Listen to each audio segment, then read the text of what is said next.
શું તમે વજન ઘટાડવા માટે ડાયટ કરો છો છતાં પણ વજન નથી ઘટતું? પણ જો તમારી દરરોજની ઊંઘ બરાબર અને પૂરતી નથી તો તમારું વજન અને પેટની ચરબી નહીં ઘટે. આજે હું તમને ઊંઘ વિશે એવી 5 ભૂલો બતાવીશ જે તમે છોડશો તો તમારું વજન અને પેટની ચરબી ઘટી શકશે. આ વિડીયો અંત સુધી જોજો, કારણ કે વજન અને પેટની ચરબી ઘટાડવા માટે આ બધી 5 ભૂલો બંધ કરવી મહત્વની છે. હું છું ડોક્ટર ધર્મેશ ગોહેલ, નવજાત શિશુ તથા બાળરોગ નિષ્ણાંત. નંબર 1, ઘણા લોકો કહે છે કે મને તો 5-6 કલાકની ઊંઘમાં પણ કંઈ પ્રોબ્લેમ નથી થતો, પરંતુ શરીર માટે મને ચાલે છે અને શરીર માટે ઊંઘ પૂરતી છે એ બંને એક વાત નથી. મોટા ભાગના પુખ્ત વયના લોકો માટે 7 થી 8 કલાકની નિયમિત ઊંઘ ખૂબ જ જરૂરી છે. જો ઊંઘ પૂરતી ન હોય તો આપણા શરીરમાં એક ગ્રેલિન નામનો હોર્મોન અંતઃસ્ત્રાવ એ વધુ પ્રમાણમાં ઉત્પન્ન થાય છે અને આ ગ્રેલિન નામના હોર્મોનના કારણે આપને ખૂબ જ વધુ ભૂખ લાગે છે અને આપને ખૂબ જ વધુ કેલરી હોય એ પ્રકારની વસ્તુઓ ખાવાની ઈચ્છા થાય છે. વધુ સુગર એટલે કે ખાંડ હોય એ પ્રકારના પદાર્થો ખાવાની આપને વધુ ઈચ્છા થાય છે અને એને કારણે આપણું વજન વધે છે.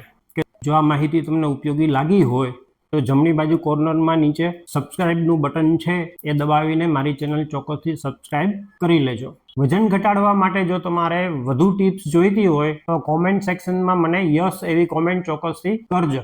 ભૂલ નંબર 2, મોટા ભાગના લોકો સોમવારે 10:30 વાગે રાત્રે સૂવે, બીજા દિવસે 12:30 સૂવે અને શનિવારે તો નક્કી જ ના હોય કંઈ, રાત્રે 2-3 વાગ્યા સુધી જાગે. આવી અનિયમિત ઊંઘ તમારી સ્લીપની પેટર્નને ખૂબ જ ડિસ્ટર્બ કરે છે. એટલા માટે યાદ રાખો, તમારો સૂવાનો અને ઉઠવાનો સમય એક ચોક્કસ ફિક્સ રાખો અને વીકેન્ડમાં શનિવારે પણ તમારો સૂવાનો સમય બાકીના દિવસોની જેમ જ રાખો. જો તમને પર્સનલ ડાયટ પ્લાન જોતો હોય તો કોમેન્ટમાં પ્લાન લખો. શું તમે ડાયટ કરો છો છતાં પણ વજન નથી ઘટતું?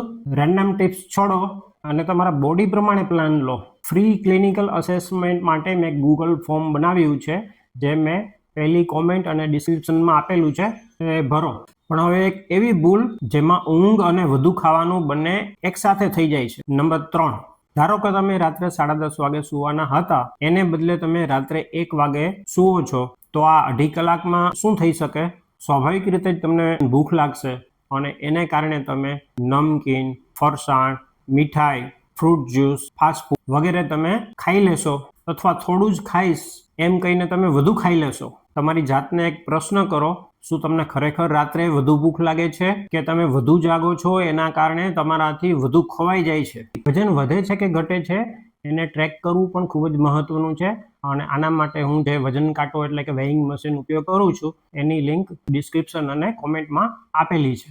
હવે એવી ભૂલ જેમાં તમે રાત્રે 7-8 કલાક સુધી પથારીમાં પડ્યા રહો છો છતાં પણ બીજા દિવસે સવારે તમને તાજગી અનુભવાતી નથી. નંબર 4, ઘણા લોકો કહે છે કે હું તો રાત્રે 8 કલાક સૂવું છું, પરંતુ બીજા દિવસે સવારે ઉઠતા વેત થાક લાગે છે, આખો દિવસ ઊંઘ અને આળસ આવ્યા રાખે છે. યાદ રાખો, માત્ર 8 કલાક સુધી પથારીમાં પડ્યા રહેવું પૂરતું નથી, પરંતુ ઊંઘની ગુણવત્તા પણ એટલી જ મહત્વની છે.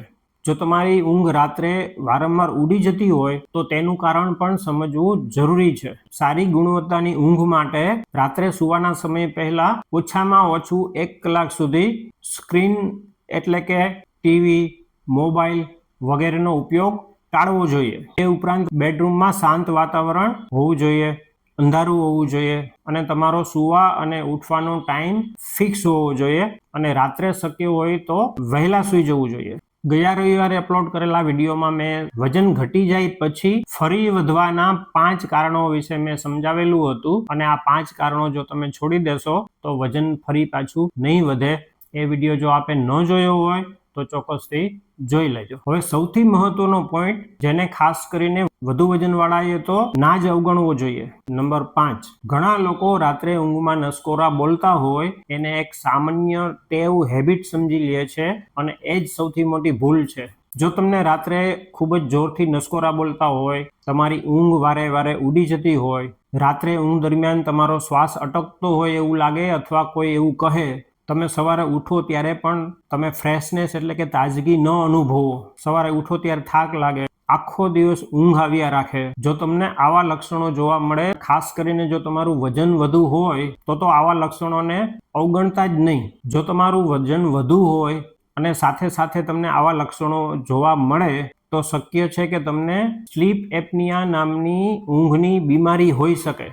એટલે જો તમારામાં આવા લક્ષણો હોય તો સ્પેશિયાલિસ્ટ ડોક્ટરની તાત્કાલિક સલાહ લેવી જોઈએ. અને છેલ્લે એક ખૂબ જ સ્પષ્ટ વાત, માત્ર સારી ઊંઘ એક જ વજન ઘટાડતી નથી. વજન ઘટાડવા માટે આપણી લાઈફસ્ટાઈલમાં બીજા યોગ્ય ફેરફારો કરવા પણ એટલા જ જરૂરી છે. કોમેન્ટ કરો કે આ 5 ભૂલમાંથી તમે કઈ ભૂલ કરો છો. માત્ર 1 થી 5 નંબર લખશો તો પણ ચાલશે. જો આપને વિડીયો ગમ્યો હોય તો ચોક્કસથી લાઈક કરજો અને આવા જ પ્રકારના વિડીયો માટે મારી ચેનલને સબસ્ક્રાઇબ કરવાનું ન ભૂલતા. નમસ્કાર.